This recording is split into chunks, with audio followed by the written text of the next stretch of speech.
Oi, Eliane, bom dia.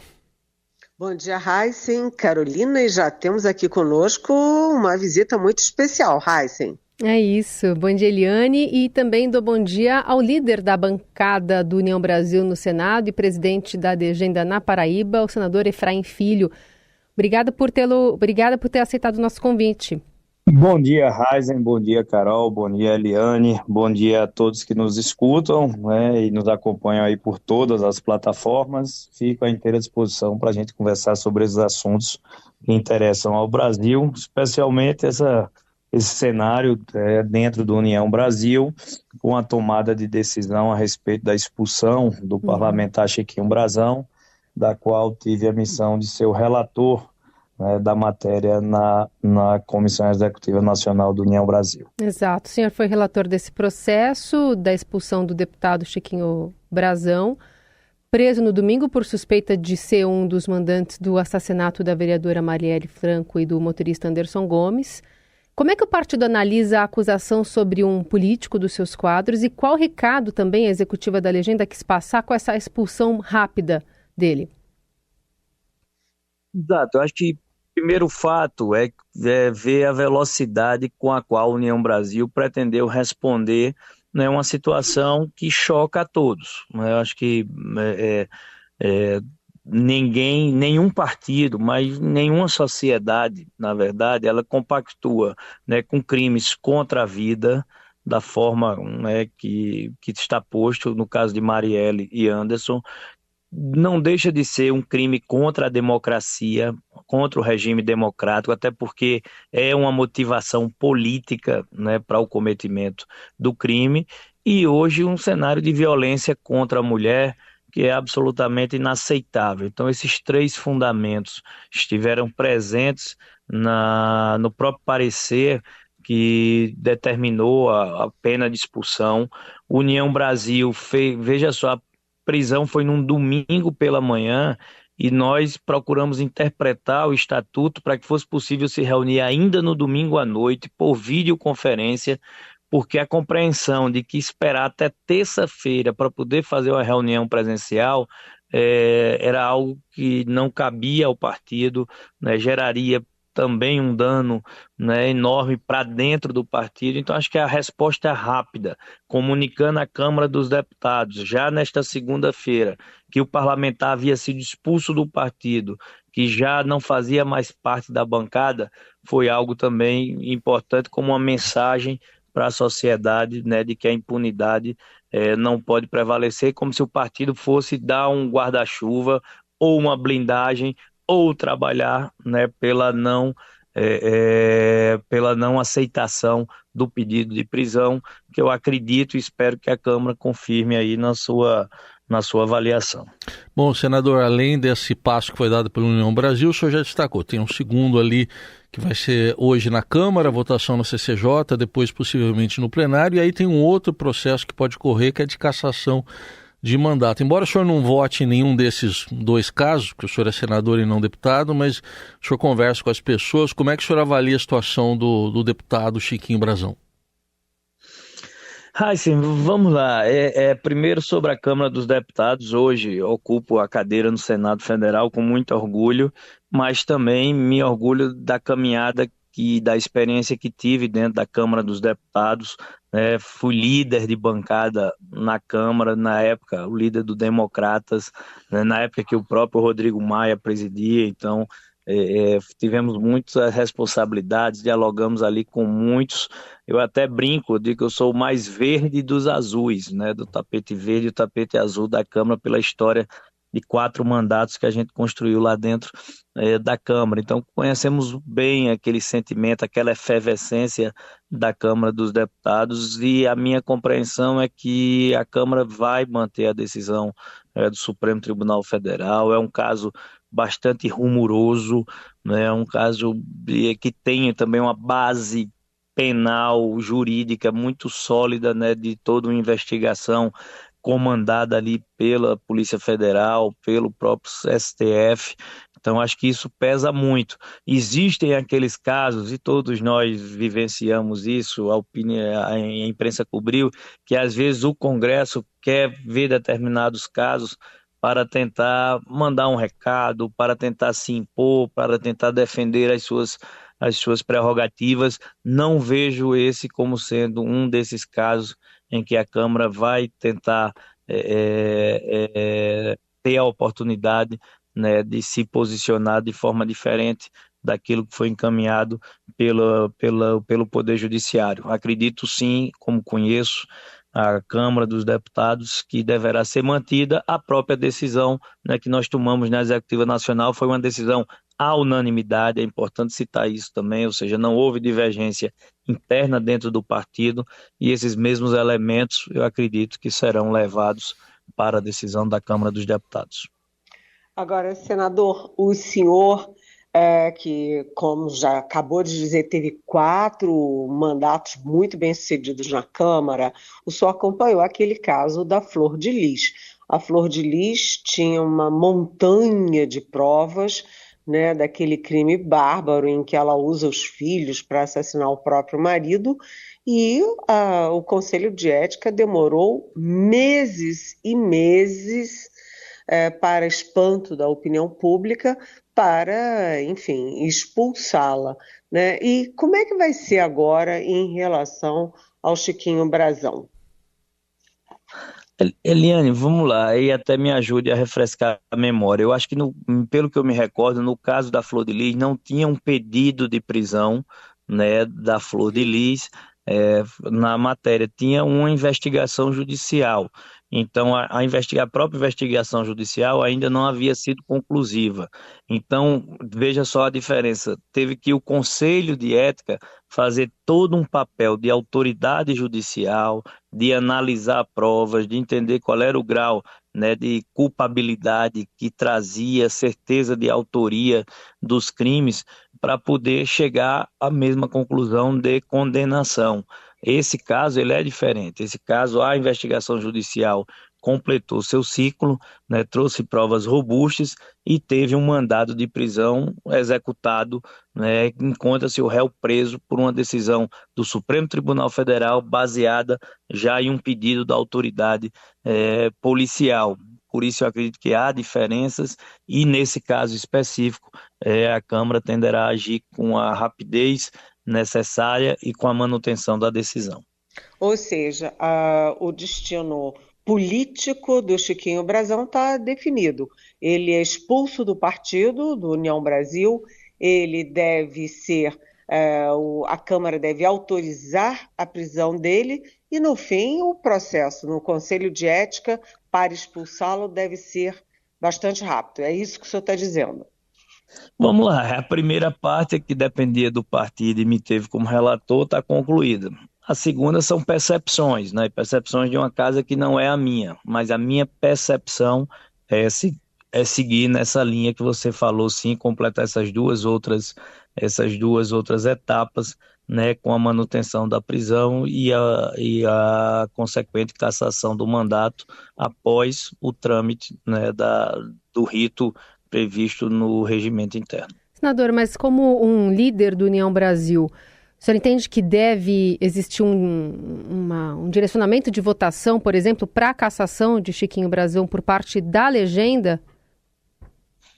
Olha, Carol, é de praxe não, inclusive está no estatuto, situações como essas de cassação de mandato, manutenção de prisão, elas dificilmente têm orientação de bancada, porque elas são de foro íntimo, é uma decisão que cabe a cada parlamentar fazer a avaliação, né, a favor da cassação ou não de um colega.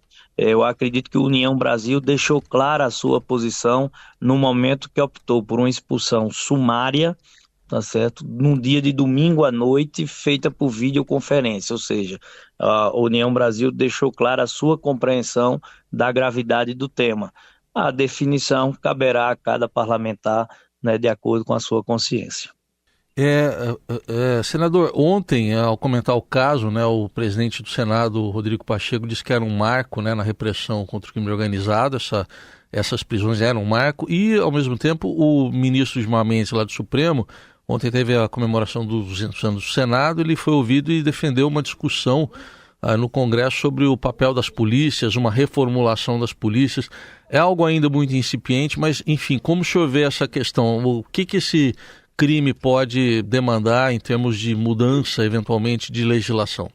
Olha, eu sou daqueles que acredito que, claro, toda legislação ela tem, pode, merece ser aperfeiçoada, mas o maior problema do Brasil não está nas leis, está na aplicação das leis, né? Nós temos leis sólidas, nós temos lei de combate ao crime organizado, nós temos lei de combate a crimes hediondos, a tráfico de drogas, a homicídio, a estelionato, a tudo que está envolvido aí por trás dessa situação, milícias, tráfico, crime organizado, tudo isso.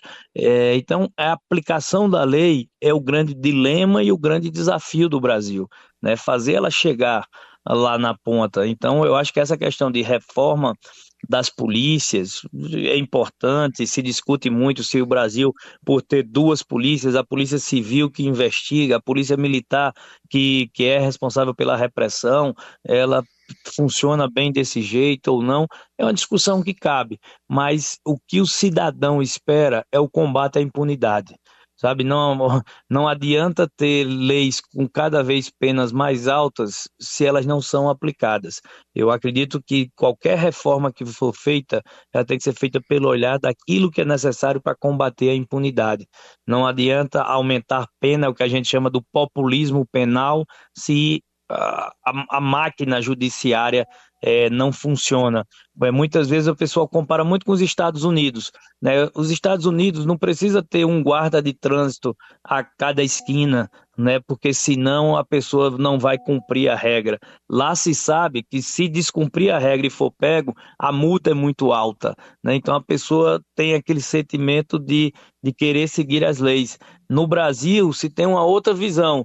Se diz assim, se não tiver um guarda em cada esquina, não vai funcionar, porque ninguém vai seguir as regras. Então eu acho que tem que ser trabalhada toda uma questão cultural, toda uma questão de combate à impunidade, para que a gente possa avançar a esse avanço, né, do narcotráfico, a esse avanço do crime organizado nas entranhas do judiciário, nas entranhas da política, né, e por todos os outros campos da sociedade. Senador, eu queria voltar um pouco ao União Brasil, porque o DEM teve um desempenho fantástico nas eleições municipais, né? O DEM foi considerado assim o grande vencedor e em seguida o DEM fechou a união, né? A União Brasil com o PSL que elegeu Jair Bolsonaro em 2018.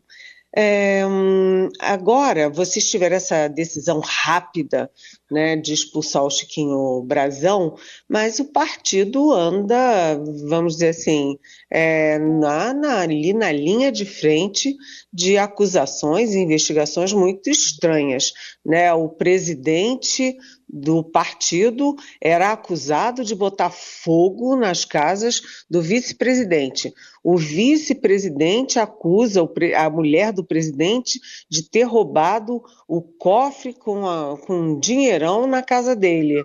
Enfim, a minha pergunta é muito clara. O DEM achava que ia engolir o PSL, mas o PSL é que engoliu o DEM? Não, vamos lá, Eliane. Literalmente, a União Brasil anda pegando fogo, né? Então, a gente tem que lidar com esse cenário. Um cenário que houve uma travessia e que, infelizmente, o presidente, à época, Luciano Bivar, não entendeu que era hora de fazer a passagem do bastão. Então, dividi aqui um primeiro momento, o momento da fusão. Tá certo? Acredito eu, né, como um dos expoentes do Democratas à época, era líder da bancada na Câmara dos Deputados, junto com a Semineto, Ronaldo Caiado e tantos outros, né, que era importante fazer a fusão. E acho que os fatos provam que estávamos corretos. União Brasil hoje tem 59 deputados federais, tem 7 senadores. Se você pega um outro partido que era ali mais ou menos do mesmo tamanho, né, que era correlato ao nosso, Você pega o PSDB, você vê como o PSDB acabou indo na estratégia, né, de sair isolado e como ele acabou definhando, ficando isolado hoje com um senador apenas, né, da bancada do PSDB, tinha 4, 3 já saíram, resta apenas um. Na bancada também de deputados, ali acho que na faixa de 14, 15. Então, acredito que do ponto de vista de estratégia política, a decisão da fusão foi acertada. União Brasil hoje é o terceiro maior partido do Brasil, com esse perfil de fiel da balança, porque os dois maiores são PT e PL, né? O partido de Lula e o partido de Bolsonaro, não se juntam. Então, quem tem perfil de fiel da balança é a União Brasil, para onde pende, é possível que decida uma votação, né, com seus 59 deputados, ou para rejeitar ou para aprovar, e é esse grau de importância que a União Brasil carrega consigo. O outro tema que você traz aí sim é a questão interna, né, de uma relação entre dois membros que vieram do PSL, construíram uma vida juntos e agora romperam seu casamento. E aí todas essas entranhas dessa relação estão vindo para fora, não é algo confortável de lidar com isso, mas é uma travessia que precisa ser feita no momento da passagem do bastão. E aí concluo, você tem duas narrativas, é verdade, uma narrativa de Bivar, a outra narrativa por parte de Rueda. Mas quando você pega os fatos, né, na Convenção Nacional, a chapa Rueda, ACM Neto, Caiado, Efraim, Davi Alcolumbre, né, toda a turma que veio do DEM, tá certo, que dá respaldo a esse espaço, você tem uma chapa com apoio de 4 dos 4 governadores, 7 dos 7 senadores, unanimidade na bancada do Senado. Você tem o apoio de mais de 50 dos 59 deputados federais. O presidente Bivar, à época, só conseguiu 2 deputados estaduais, dois deputados federais para compor a sua chapa. Então, os fatos mostram que realmente Bivar chegou isolado à Convenção Nacional e Rueda e ACM Neto representam a consolidação, a coesão da força partidária, da unidade partidária. Então, por incrível que pareça, ao olhar de quem está de fora, e eu compreendo totalmente, né, o olhar da imprensa, da mídia, da opinião pública, me parece que está tendo uma briga imensa do União Brasil. Mas o olhar de quem está vendo de dentro, essa mesma briga, ela tem proporcionado um sentimento, né, de unidade, de coesão, de solidariedade diante das ameaças ao presidente Rueda, que não tinha sido visto ainda nesses primeiros anos de uma fusão, ainda, né, se consertando internamente. Então, acho que a União Brasil, apesar de todos os problemas, sairá sim fortalecido e vai ser o maior vitorioso das urnas em 2024. Nosso trabalho planejado, inteligente e estratégico do ponto de vista político, por exemplo, é vencer do maior número de capitais do Brasil com o número 44 com a União Brasil. E vem aí um candidato próprio à presidência em 2026 ou não?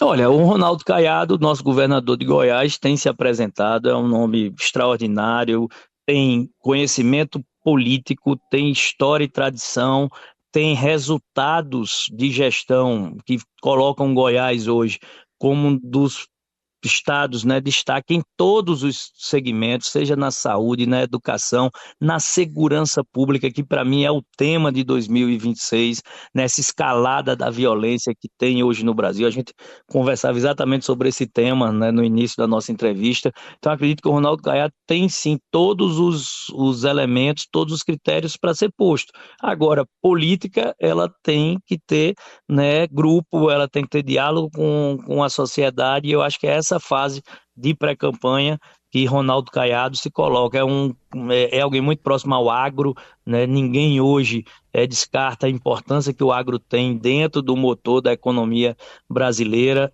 Caiado é um médico de formação reconhecido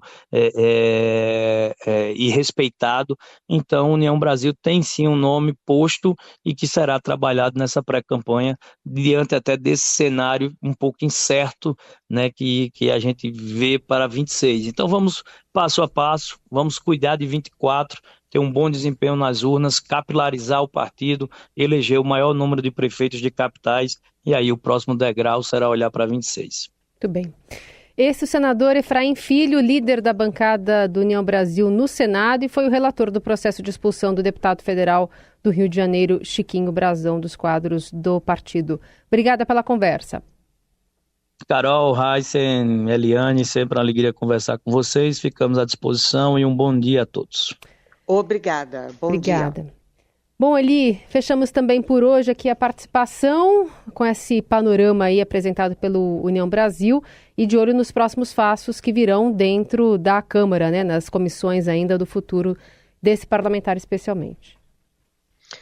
A expectativa, né, é de cassação do mandato do Chiquinho Brazão, que já foi expulso da União Brasil, e rapidamente, talvez ainda hoje, a confirmação da autorização da prisão. Ou seja, o processo do Chiquinho Brazão está indo muito rápido, por quê? Porque envolve um crime que mexeu com a alma brasileira, que foi o assassinato da Marielle e do Anderson Gomes, e que também levou a imagem do Brasil para o exterior, uma situação, vamos dizer assim, no mínimo, desconfortável.